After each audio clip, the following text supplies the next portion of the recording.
मुंबईच्या राजकारणात एक असा क्षण घडला जो फक्त एक विषय सभेपुरता मर्यादित राहिला नाही, तर त्याने संपूर्ण मुंबईच्या राजकीय गणितात खळबळ उडवली. स्टेजवर उभी राहिलेली एक तरुणी, समोर हजारोंचा जमाव, टाळ्यांचा कडकडाट आणि थेट सवाल, कैसा हराया? हा सवाल होता जितेंद्र आव्हाडांसाठी, आणि सवाल विचारणारी होती सहर शेख. एमआयएमच्या विजय सभेत आव्हाडांच्या कथित बालेकिल्ल्यात उभी राहून दिसलेलं हे आवाहन आज सोशल मीडियावर वणव्यासारखं पसरतंय. काय आहे प्रकरण, जाणून घेऊयात. त्याआधी संपूर्ण व्हिडिओ पाहण्यासाठी चॅनलला सबस्क्राईब करा.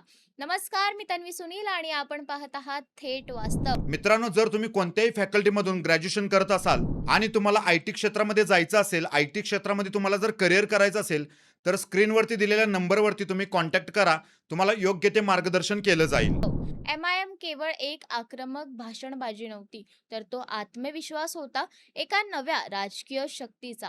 सहर शेख म्हणाली, ती फक्त सुरुवात आहे. आम्ही संपूर्ण मुंब्रा हिरवा करून टाकू. आणि त्या एका वाक्यावर संपूर्ण मैदान टाळ्यांच्या गजरात दुमदमून गेलं. त्या क्षणी हे स्पष्ट झालं की मुंब्राचं राजकारण आता फक्त जुन्या नावांभोवती फिरणार नाही. सहर शेख नाव नवीन आहे, पण आत्मविश्वास प्रचंड आहे. मुंबईतील प्रभाग क्रमांक 30 मधून निवडून आलेली ही नगरसेविका आज केवळ एक स्थानिक प्रतिनिधी राहिलेली नाही, तर एमआयएमच्या मुंबईतील वाढत्या प्रभावाचं प्रतीक बनले आहे. विशेष म्हणजे मतदारसंघात जितेंद्र आव्हाड यांना वर्चस्व मानलं जात होतं, त्याच ठिकाणी एमआयएमने विजय मिळवला. आणि हाच विजय सहर शेखच्या आत्मविश्वासाचा पाया ठरला. मुंब्रा कळवा हा परिसर नेहमीच राजकीयदृष्ट्या संवेदनशील मानला जातोय. इथे मताचं ध्रुवीकरण, धर्म, स्थानिक प्रश्न आणि नेतृत्व यांचा थेट संघर्ष दिसतोय. गेल्या अनेक वर्षापासून आव्हाड यांची पकड मजबूत होती, पण यावेळी समीकरणं बदलली. मुस्लिम मतदारांचा कल, स्थानिक असंतोष आणि एमआयएमचं संघटित काम या सगळ्यांनीच मिळून आव्हाडांच्या बालेकिल्ल्यात भगदाड पाडलं. या विजयामागे फक्त एक चेहरा नाही, तर एक रणनीती आहे. एमआयएमने यावेळी मुंबई महापालिका निवडणुकीत थेट मुसंडी मारली. आम्ही केवळ भाषण करणारा पक्ष नाही, तर निवडणुका जिंकणारी ताकद आहोत, हे त्यांनी दाखवून दिलं. आणि याच पार्श्वभूमीवर मुंब्र्यात झालेली ही विजय सभा केवळ सेलिब्रेशन नव्हतं, तर एक राजकीय शक्ती प्रदर्शन होतं. सहर शेखचं भाषण इतकं व्हायरल का झालं? कारण हे भाषण स्क्रिप्टेड नव्हतं. हे आक्रमक होतं, थेट होतं आणि सर्वात महत्त्वाचं म्हणजे भीतीशिवाय होतं. कैसा हराया? हा प्रश्न फक्त आव्हाडांनाच नव्हे, तर जुन्या राजकारणालाच विचारलेला सवाल होता. ही पिढी आता दबकत नाही, ती थेट सवाल करते आणि उत्तर मागते. या सगळ्यात एक महत्त्वाचं नाव वारंवार घेतलं जातं, युसून शेख.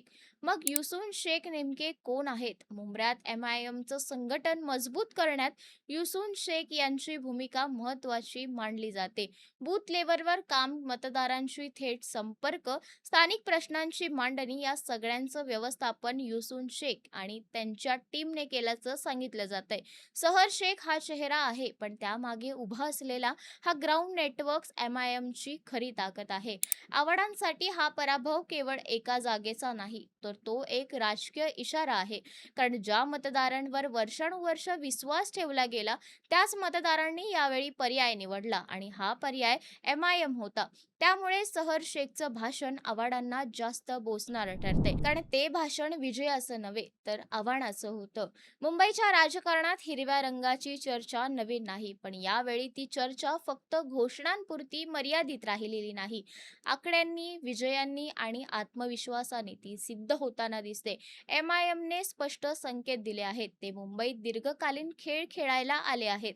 सहर शेख ही केवळ एक नगरसेविका नाही, तर ती एक संदेश आहे, नव्या पिढीचा, आक्रमक राजकारणाचा आणि थेट भाषणाचा. तिच्या एका भाषणानं जितेंद्र आव्हाडांसारख्या अनुभवी नेत्याला केंद्रस्थानी आणलं. आता प्रश्न एकच आहे, हा हिरवा झेंडा मुंबऱ्यापुरताच राहणार की तो संपूर्ण मुंबईत फडकवणार? एमआयएमचा हा आत्मविश्वास पुढच्या निवडणुकीत किती मोठं रूप घेणार आणि आव्हाडांसारखे नेते या आव्हानाला कसा प्रतिसाद देणार, हे पाहणं महत्त्वाचं ठरणार आहे. अशाच वास्तवाची जाणीव करून देणाऱ्या महत्त्वपूर्ण व्हिडिओसाठी लाईक, शेअर, सबस्क्राईब करायला विसरू नका. धन्यवाद.